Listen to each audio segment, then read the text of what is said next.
ఇటీవల దక్షిణాఫ్రికాలో ప్రజ్వరిల్లిన హింస వారం రోజులకు పైగా కొనసాగి పెద్ద సంఖ్యలో ప్రాణాల్ని బలికొంది. మాజీ అధ్యక్షుడు జాకబ్ జుమా అరెస్టుతో అల్లర్లు మొదలయ్యాయి. ఈ ఘర్షణలు ప్రణాళికాబద్ధంగా జరిగినట్లు అధ్యక్షుడు సిరిల్ రమఫోసా స్పష్టం చేశారు. దేశ పరిస్థితులపై ప్రజల్లో తీవ్రస్థాయిలో అసంతృప్తి, అసహనమే ఈ అల్లర్లకు దారితీసిందని విశ్లేషకులు పేర్కొంటున్నారు. అయితే ఈ అల్లర్లలో ఎందరో భారత సంతతి ప్రజలు ఆస్తులతో పాటు ప్రాణాలు కోల్పోయారు.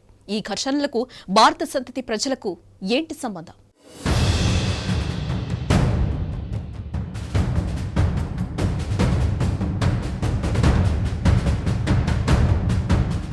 నల్లజాతి సూర్యుడు నెల్సన్ మండేలా అస్తమయం తర్వాత పెద్దగా వార్తలోకి రాని దక్షిణాఫ్రికా ఒక్కసారిగా ప్రపంచం మొత్తాన్ని తన వైపు మళ్లించుకుంది.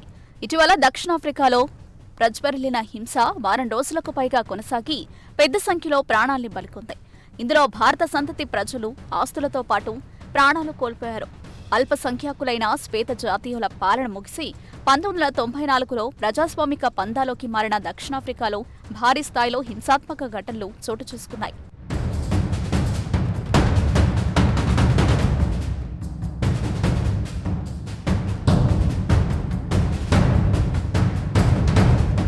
ప్రపంచంలోనే అత్యంత ఉదార ఆధునిక రాజ్యాంగం ఆధారంగా నిర్మితమైన దేశంగా పేరొందిన దక్షిణాఫ్రికా సైతం అవినీతి, రాజ్య వైఫల్యం, అరాచకం, అశ్రుతి శ్రేయస్సు వంటి జాడ్యాలను వీడలేకపోయింది. అవినీతి ఆరోపణలు ఎదుర్కొంటున్న మాజీ అధ్యక్షుడు జాకబ్ జుమా విచారణ కమిటీకి పత్రాలు, సాక్ష్యాలు దాఖలు చేసేందుకు నిరాకరించడం వల్ల కోర్టు ధిక్కరణ కింద జైలుకెళ్లారు. ఆ వెంటనే ఆందోళనలను ప్రేరేపించేలా సామాజిక మాధ్యమాల్లో పోస్టులు వెల్లువెత్తడం వల్ల అల్లర్లు చెలరేగాయి. ప్రధాన రహదారులను మూసివేసి ట్రక్కులను తగలబెట్టారు. పెద్ద సంఖ్యలో షాపింగ్ మాల్స్, దుకాణాలను లూటీ చేశారు. దేశంలోని పలు ప్రాంతాలకు అల్లర్లు విస్తరించాయి. తొక్కిసలాటల్లో పలువురు ప్రాణాలు కోల్పోయారు.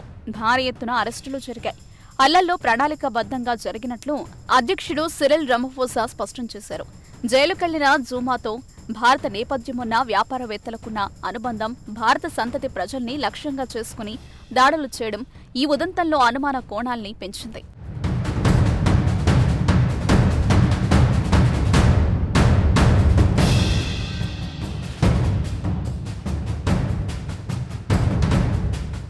దక్షిణాఫ్రికా సమాజంలో ఎంతో కాలంగా అంతరాలు, అసంతృప్తి నివురుగప్పిన నిప్పులా పెరుగుతున్నాయి. దేశంలో 32% పైగా నిరుద్యోగిత ఉండగా అది 35 లోపు వారిలో 64% పైగా ఉన్నట్లు ప్రభుత్వ గణాంకాలే చెబుతున్నాయి. దేశంలోని సగం జనాభా పేదరికంలోనే మగ్గుతుండగా 20% ఆహార భద్రత లేదు. లాక్డౌన్తో ఉద్యోగాలు పోయాయి. ద్రవ్యోల్బణం అత్యధిక స్థాయికి చేరింది. వీటితో పాటు కోవిడ్ బాధితులకు ఆక్సిజన్, ఔషధాల కొరత వంటి ఉదంతాలు ప్రజల్లో తీవ్ర స్థాయిలో అసంతృప్తి, అసహనం పెరిగేలా చేశాయి. ఇలాంటి పరిస్థితుల్లో జులు వర్గానికి హీరోగా పరిగణించే జుమా అరెస్టు సామాజిక విస్ఫోటనంగా పనిచేసిందంటున్నారు. ఇవన్నీ అల్లర్ల రూపంలో బయటపడినట్లు విశ్లేషకులు చెబుతున్నారు. అందుకే ఇవి జాతిపరమైన దాడులు కావని స్థానికులు స్పష్టం చేస్తున్నారు.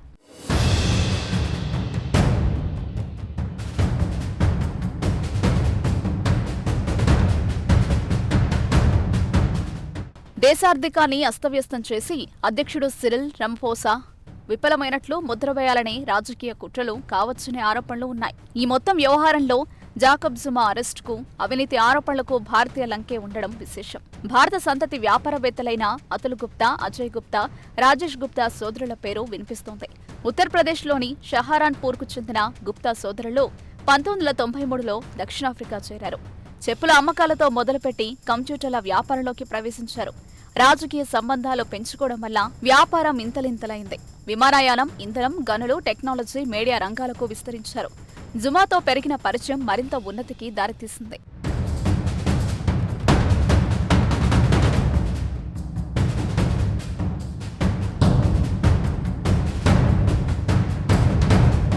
జుమా ప్రభుత్వ విధానాలను, నియామకాలను, నిర్ణయాలను గుప్తా సోదరులే నిర్దేశించేవారన్న ఆరోపణలున్నాయి.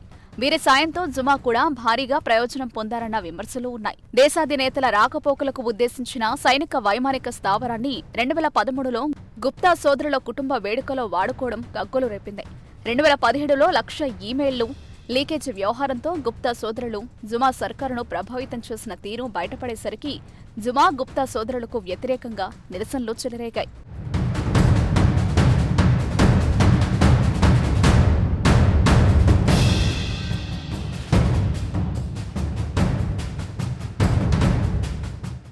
జుమా 1999లో ఉపాధ్యక్షుడిగా ఉన్నప్పుడు జరిగిన ఆయుధాల కొనుగోలు వ్యవహారం 2009-18 వరకు అధ్యక్షుడిగా ఉన్నప్పుడు చోటు చేసుకున్న అవినీతి కార్యకలాపాలపైన విచారణ సాగుతోంది. 2018లో విపక్షాలు జుమాకు వ్యతిరేకంగా అవిశ్వాస తీర్మానం తీసుకురావడం వల్ల ఆయన గద్దె దిగారు.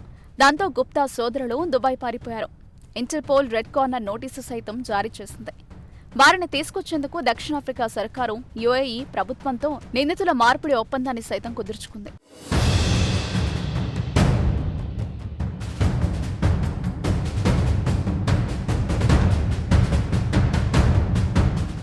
2019 నాటికి ప్రపంచ బ్యాంకు నివేదిక ప్రకారం ప్రపంచంలోని అత్యంత అసమానతల దేశంగా దక్షిణాఫ్రికా పేరొందింది. ఇది పూర్తిగా భారత సంతతి ప్రజలపై జరిగిన దాడి కాదని వ్యాపార వర్గాలపై జరిగిన దాడిగా చెప్తున్నారు. పేదరికం, నిరుద్యోగం వంటి సమస్యలకు పరిష్కారాలు చూపడం ద్వారా దక్షిణాఫ్రికా సమాజంలో ప్రజల్లో శాంతియుత పరిస్థితులను నెలకొల్పాలి. అప్పుడే దేశం పురోగతి బాటన సాగుతుంది.